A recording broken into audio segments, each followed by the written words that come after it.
Hi there, I'm Doug, the founder of Doug's Fish Fry.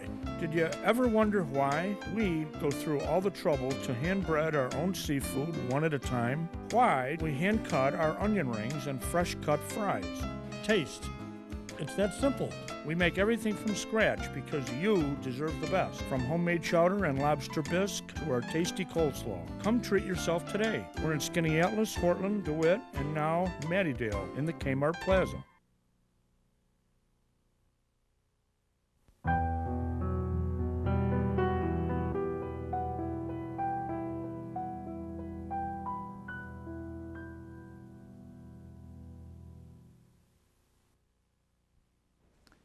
Hello, I'm Ron Curtis. December 1st, 1998 marked our 50th anniversary here at TV5. As the anniversary date approached, we began discussing ways to mark the occasion. And I began thinking back about the biggest stories I've covered in 32 years in news here at TV5. What came out of those discussions was a series of reports we called Ron Remembers. Now, the series includes my recollections of these stories and the film and videotape captured by our photojournalists and told by our reporters. We begin with a look back at times when our firefighters and police officers laid down their lives for our community.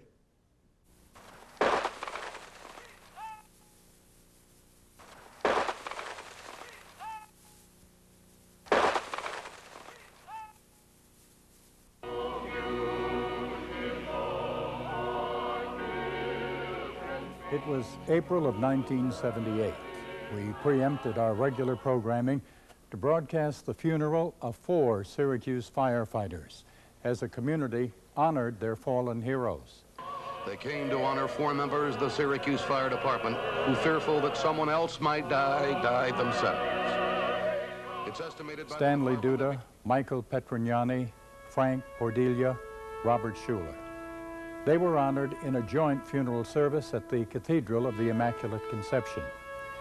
I remember expressing my sympathies to Fire Chief Tom Hanlon, and all he could do was pat me on the shoulder, and he walked away with his head bowed. But you could see in his eyes that this was a man who, in a very real sense, felt as if he had lost 4 sons. And I guess the whole community felt the same way. Some very sad news. Deputy David Clark of our jail division expired at about 1 o'clock this morning. Billy Blake had gunned down Clark and wounded his partner, Bernie Molesky, during an escape attempt in 1987. And I suppose the thing I remember most is that evil smirk on Blake's face when he was taken into custody, proud that he had killed a cop.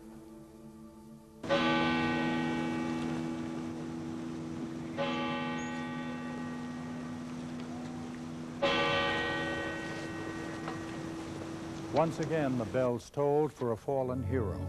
A widow wept, and we were all reminded of the dangers faced by the men and women in uniform. 641. 641. We need 78. Officer's been shot. Mario's Big parking lot. I remember how those words sent a chill through the newsroom that October day in 1990. Very confusing scene at this point right now, Ron, as you can tell. I have just received official confirmation by way of Keith Copeland, one of our other reporters here who has spoken to the police. The police officer in question has died. Scenes such as this are sad for everyone involved, and of course for the men and women of the police department and the members of Investigator Howard's family. It is incredible pain. I suppose the thing I remember most from the Howard funeral was Police Chief Lee Hunt as he talked to Howard's young son. I think that it's important for Wally III to know that I see him crying there, that grown men cry too. It's been 8 years since Wally Howard Jr. was laid to rest. This year, for the first time, the slain officer's father, Wally Howard Sr., talked about the tragedy in this exclusive interview. The undercover police officer was shot and badly wounded. The suspect's almost immediately grabbed by police. And then a long, tense time while police here at the scene worked. They waited for word from the hospital. Wally Howard Sr. was in the neighborhood that day in October 1990 when his son was shot. I saw the crowd and I walked down there and the police notified me. Well, the officer that took me to the hospital said it was serious. Wally Howard Jr. died from his injuries, and men and women in blue from across the Northeast joined the city in a very public grieving.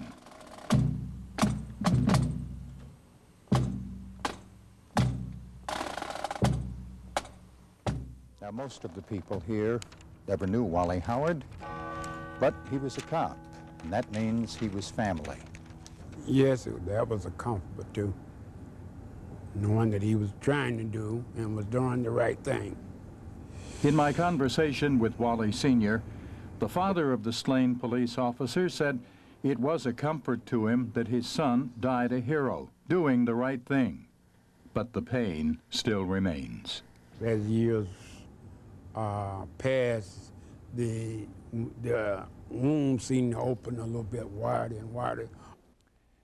Another major story involved the downfall of Lee Alexander. The four-term mayor is credited with many important achievements, but he went to prison shortly after leaving office after being convicted of a kickback and extortion scheme that began shortly after he took office in 1970. I, Lee Alexander, do solemnly swear. He was attractive, articulate, charismatic, and talented. He had it all. His 16 years as mayor began in 1970. He helped rebuild the city's infrastructure, led the Democratic Conference of Mayors, and was a very strong voice for the nation's cities. And he had many other achievements as well. But his accomplishments were overshadowed by scandal that surfaced shortly after he left City Hall. It's been years since feds heard their first rumors about Alexander. Since then, there have been thousands of pages of documents, testimony, video and audio tapes, and polygraph tests. In the beginning, prosecutors agree that no one realized the scope of the scheme of corruption they were about to unravel. After months of denial and delaying tactics and vows to clear his name, Alexander finally pleaded guilty. Scott Atkinson is among the several reporters that we have on duty at the federal building. And Scott, what's transpired since last you spoke with us? Something that I never thought I'd see, Ron. Lee Alexander walked out of the federal courthouse less than 5 minutes ago, and he apologized. What I did was my personal responsibility, my personal fault. My mistakes were my own and no one else's. We put together a documentary that aired the evening Alexander was sentenced to 10 years in prison. We talked to some of the men who were part of the conspiracy, men like Demos Stathis, who collected the kickbacks for Alexander. I really don't know. I've regretted it for many, many years. Not since the investigation, but it goes way back. And I've wanted to get out, and I did get out. Alexander kept pretty much to himself when he got out of prison, but he did sit down with me for an exclusive interview. Oh, the people of Syracuse have been wonderful. Wherever I go, they come up to me and tell me that they're glad to see me home. And they've been very swell. He granted the interview to talk about one thing, the death of President Nixon, a man that Alexander felt did much to help cities like Syracuse. But I couldn't help but feel the irony of that moment. Nixon's fall from the highest office in the land because of his desire to consolidate his power. And Alexander tarnished the city's highest office because of greed.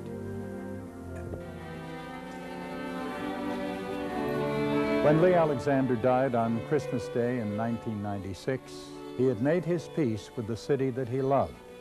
And some of his most bitter rivals, including Roy Bernardi, eulogized Alexander at a public memorial service. I say farewell to my fellow captain, my friend. May you rest in peace, and may you be judged kindly. 2 years after Alexander's death, I talked with one of the men who went to prison in the extortion kickback scheme, businessman Zeke Spaulding. What I did was my personal responsibility, my personal fault. My mistakes were my own and no one else's. But Lee Alexander's kickback scheme involved others, contractors like architects and insurance agents. They were sent to prison for taking part in the conspiracy. Zeke Spaulding was a close friend of Alexander and was part owner of the Hotel Syracuse. He went to prison for paying off Alexander to win approval of a hotel expansion. Well, you get swept up at a time. I guess I was best described by somebody charitably as if I didn't have bad judgment in those years, I wouldn't have had any. Spaulding, like Alexander, had lost his career and his freedom. But he still had the support of close friends and family. In our recent conversation, he told me he was determined to turn his life around. That period of time in my life saved my life. I wouldn't be here today if it hadn't been for that time. I was going to come back from prison having won for that period of time I was there and not gotten beat by it. Spaulding also had an alcohol problem, so he did what he knows best to help others with similar problems. He made a business deal that led to construction of the Tully Hill Alcohol and Drug Rehabilitation Center. On balance, I wouldn't change one day of those years, not one day, and have no resentments and have no problem in looking back as a great change in my life. So no, I have no complaints about that.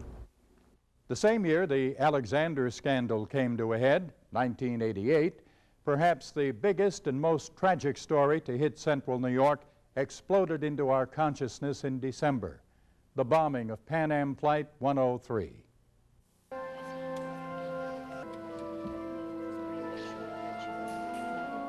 No one seems to know exactly what happened, but certainly at least 4 houses have disappeared.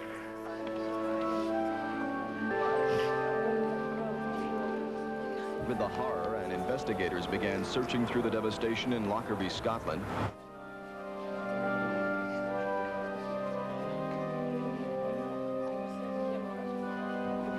Syracuse University is a campus in mourning tonight.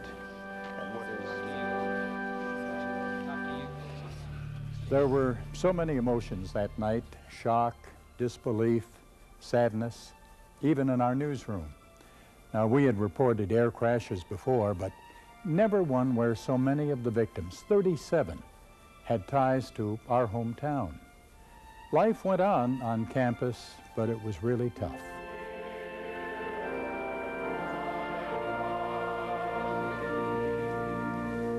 Although many students have already left campus for the holidays, there was a memorial service at Hendricks Chapel. At the Dome this morning, football players preparing for the Hall of Fame Bowl had a job to do as well. Well, I think that all of us really don't have all of the information, but I know that none of us really got a lot of sleep last night. Yeah, it's tough, but you know, life goes on and you have to continue. It's hard thinking about what happened, especially at this time. Certainly no time is a good time for a tragedy like this, but this was an especially bad time of year with the holiday season.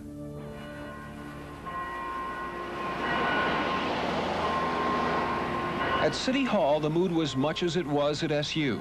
Flags here and at the nearby State Tower building were kept at half-staff.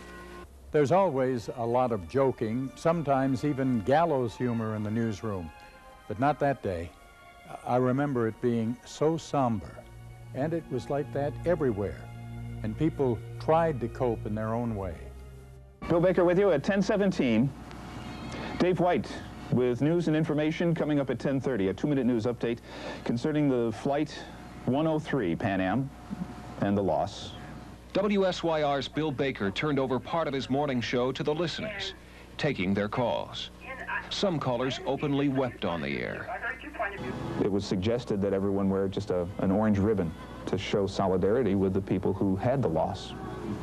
And I'm encouraging that. I was standing in front of Hendricks Chapel anchoring the news that evening, and we put on the screen the pictures of the victims when it really hit me. So many, so young, all with so much promise. Paula Alderman was a Cornell student studying in England when several years ago she met Glenn Bouckley in London. The two corresponded by mail and were married a short time later. Mama in her kerchief and I in my cap. Paula was a part of the extended TV5 family. When she and her sisters were children, their angelic voices were a big part of our holiday specials. Silver bells, silver bells. One of Paula's sisters is Martha Alderman Boyer. I recently talked with her about that dark December day 10 years ago. I didn't know for sure, but I had a feeling. Horror and bewilderment. No one seems to know exactly what happened, but it was December 21st, 1988. Pan Am 103 is blown out of the sky by a terrorist bomb. And Martha Boyer's feeling was painfully accurate. And I'd just gotten in the door and turned on the news, which I just turned on the television, which I normally don't do during the daytime. And it was on, it happened just about an hour earlier, but I had just a kind of a feeling that was it. Martha told me she and her husband were living in Amherst at the time and were expecting Paula and Glenn to join them and the rest of the family in western New York for Christmas. Martha and her sisters had shared many Christmases with central New York. Silver bells, silver bells. The four girls appeared in annual WTVH Christmas specials in the 1960s, called Time of Wonder, Time of Joy. But there was no joy on that December night in 1988. Over the years, Martha says the pain has diminished, but there are always reminders. It gets hard is on the anniversary because my husband and I always go up to the memorial and listen to the bells. There's a song played first, and I can't recall what it is, but then they do the bells, and that's the hardest thing, is listening to 35 bells.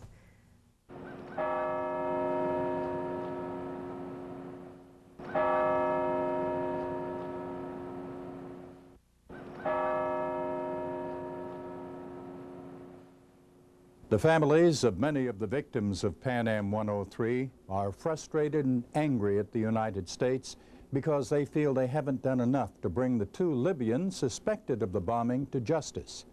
Martha Alderman shares that opinion, but she hasn't been active in any of the groups. She's concentrating most of her energy these days on her children and getting on with life.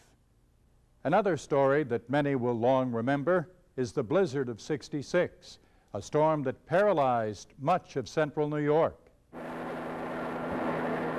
It was all you could see, snow everywhere. Now, the warning for heavy snow went out on Saturday, January 29th, but nobody was prepared for the more than 3.5 feet that fell over a 37-hour period. And it was piled even deeper in Oswego. Well, as you can see, they've had quite a bit of snow here in Oswego. As we said, about 102 inches. 8.5 feet. Think about that. 8.5 feet of snow. Well, they used helicopters to get badly needed supplies like food and coal to some isolated areas. And the weight of the snow also proved to be too much for some buildings.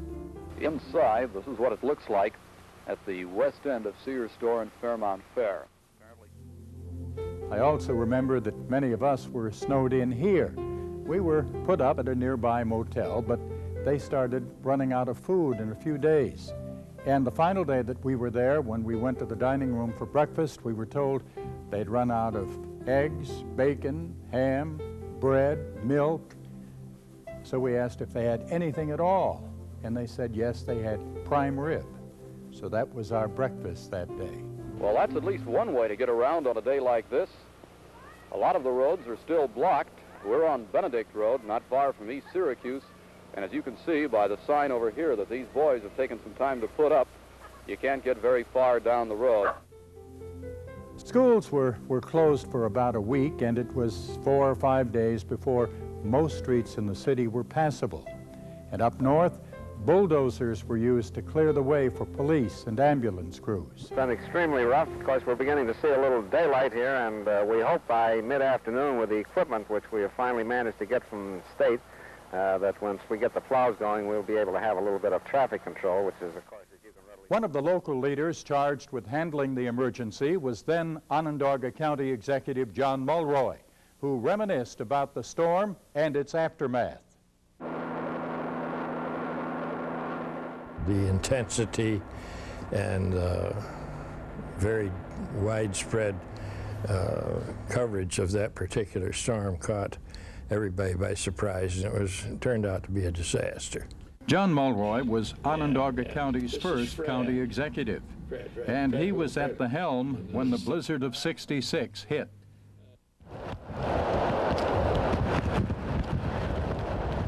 "27 years later, Mulroy watched from the sidelines as county and city officials coped with the storm with far more resources at their disposal than he and Syracuse Mayor Bill Walsh had available. People didn't have snowmobiles in those days, and they didn't have four-wheel drive vehicles, and it was a much slower process getting out. Remember, there were city streets even that weren't open for a week, and Salina Street had 20 feet of snow in it. The only way to open it was to pick it up and carry it away, which we did. Mulroy still remembers how many county and city employees somehow managed to get to their jobs, and how others stayed at their posts for days when their relief couldn't get in. Another example of community spirit at its finest. Central New York is also filled with dedicated basketball fans who have been rewarded over the years with 3 appearances in the Final Four by the Syracuse Orangemen. Among them, that dramatic trip to New Orleans in 1987.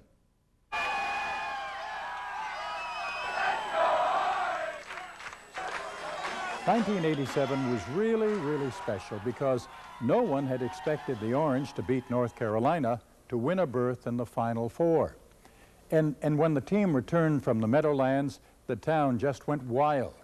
I'll never forget the crowd at Hancock Airport that greeted the team. That was close to midnight.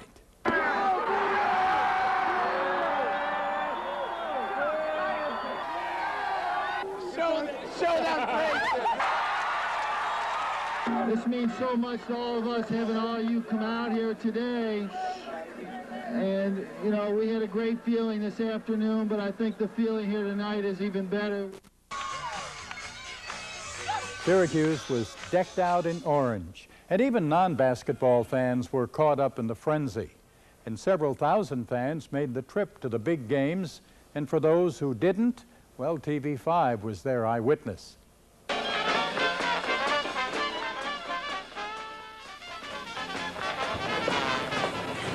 In New York City, it's Fifth Avenue, Pennsylvania Avenue in Washington, D.C., the Champs-Élysées in Paris, or the Via Veneto in Rome. But in New Orleans, it's Bourbon Street. It was the perfect place for the Final Four. Everybody was in a festive mood, especially after we beat Providence.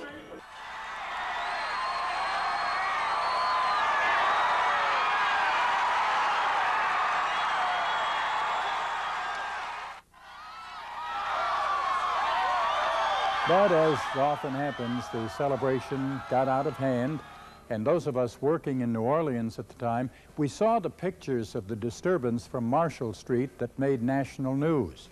Violence that broke out after both the Providence and Indiana games. It was sad, really, because it took away from all the hard work of the team and showed our town in a bad light. But then, quite appropriately, the attention did shift back to basketball, and an incredible game. The final face-off between SU and Indiana.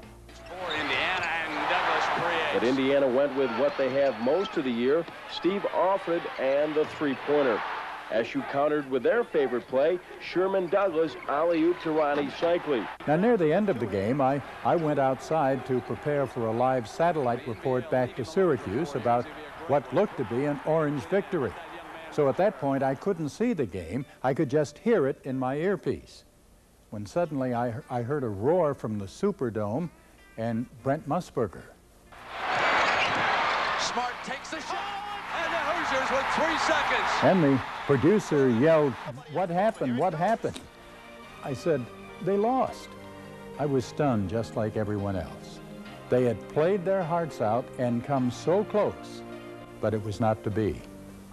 In a recent conversation, SU basketball coach Jim Boeheim reflects on the highs and lows of that incredible journey to New Orleans in 1987.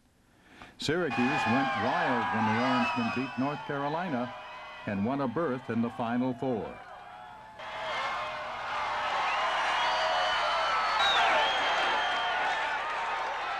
That was a huge factor for me, being here for really all my adult life in Syracuse and seeing the support we get. The fans were rewarded with a victory over Providence. And then came a game neither the fans nor Boeheim will ever forget. We really had pretty good control of the game. It wasn't a game that was even. We really had control the last 7 or 8 minutes, and we just couldn't quite put it away. Indiana made a couple great plays. We didn't really do anything bad at the end. Indiana made a couple real good shots and won a very close game. But in the final seconds, Indiana's Keith Smart made his famous jump shot. Smart takes the shot, and the Hoosiers with 3 seconds. Go ahead.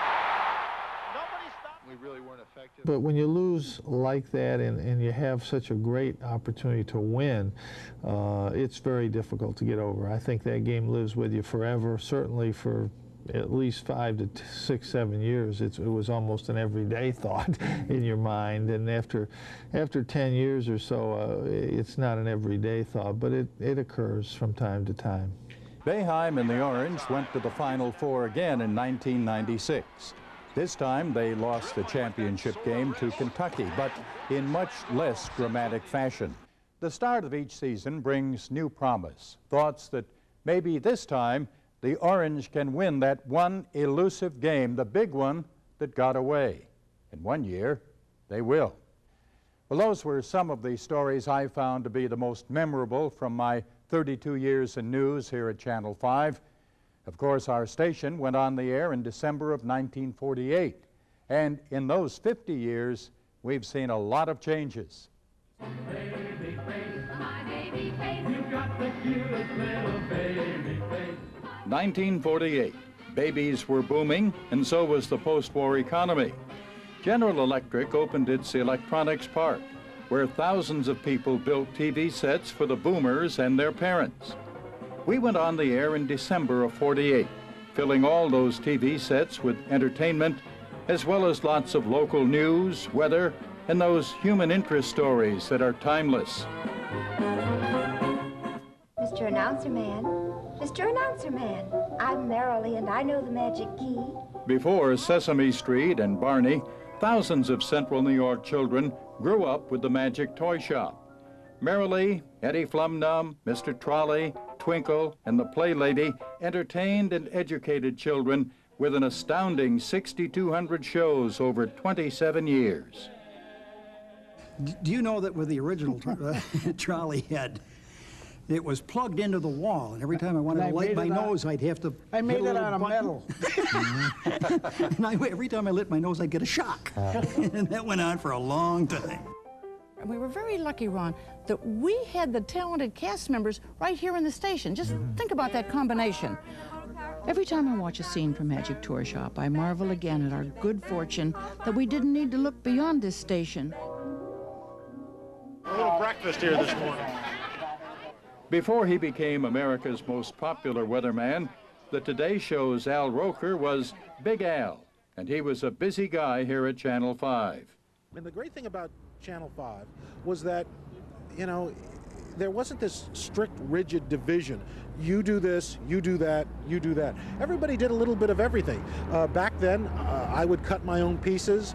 I would do some graphics because I have a little bit of an art background. I did whatever I needed to do to help out, and so did everybody else. Everybody pitched in. All right. After having the 6-game win streak snapped last night, Another alum, ABC Sports' Mike Tirico, started here while still in college. 1976. In 1976, we elected a new president and entered a new era in bringing you the news. The Live Eye was born, the first in upstate New York. Bob? And despite the heavy Republican returns locally in the local races, the spirit here is quite good, quite high, very noisy, very raucous. Now, Ron Curtis. Soon after, satellites helped us deliver to you stories with ties to central New York from around the world. Did you know, though, that when you were here and throwing stones at the Catholics... We traveled to Belfast for Project Children and to the deserts of Saudi Arabia, where the boys from Syracuse served our country. Remember the presidential nominating conventions and the fun of trips to the Final Four. We're going to check in with meteorologist Kathy Orr and David Muir, who are with some We also pioneered the idea of taking the news on the road, giving viewers a chance to see how we work, a chance to meet the people in front of and behind the camera. The technology has changed over 50 years and continues to evolve. But one thing will never change: our commitment to you.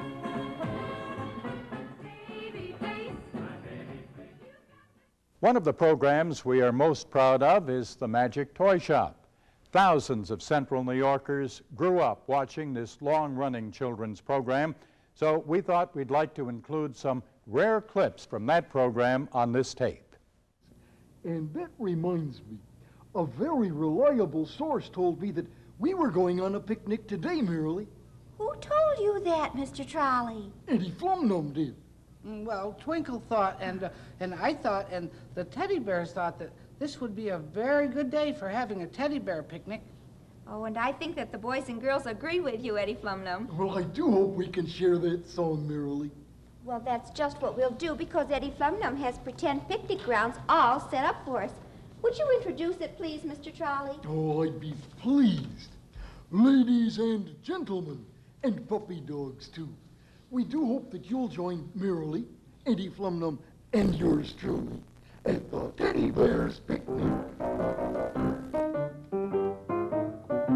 Go down in the woods today, you'd better not go alone. It's lovely down in the woods today, but safer to stay at home.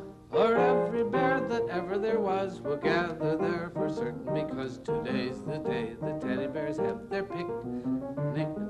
If you go down to the woods today, you're in for a big surprise. If you go down to the woods today, you'd better go in disguise. For every bear that ever there was will gather there for certain, because today's the day the teddy bears have their picnic. Picnic time for teddy bears. The little teddy bears are having a lovely time today. Watch them, catch them unawares, and see them picnic on their holiday. See them gaily get about. They love to play and shout, they never have any cares. At 6 o'clock, their mommies and daddies will take them home to bed, because they're tired little teddy bears. Every teddy bear who's been good is sure of a treat today. There's lots of wonderful things to eat and marvelous games to play. Beneath the trees where nobody sees, they'll hide and seek as long as they please, 'cause that's the way the teddy bears have their picnic. Picnic time for teddy bears. The little teddy bears are having a lovely time today. Watch them, catch them unawares, and see them picnic on their holiday. See them gaily get about. They love to play and shout, they never have any cares. At 6 o'clock, their mommies and daddies will take them home to bed, because they're tired little teddy bears. At 6 o'clock, their mommies and daddies will take them home to bed, because they're tired little teddy, tired little teddy, tired little teddy bears. We thank you for sharing these 50 years of memories with us, and I hope you will continue to join us in the years ahead.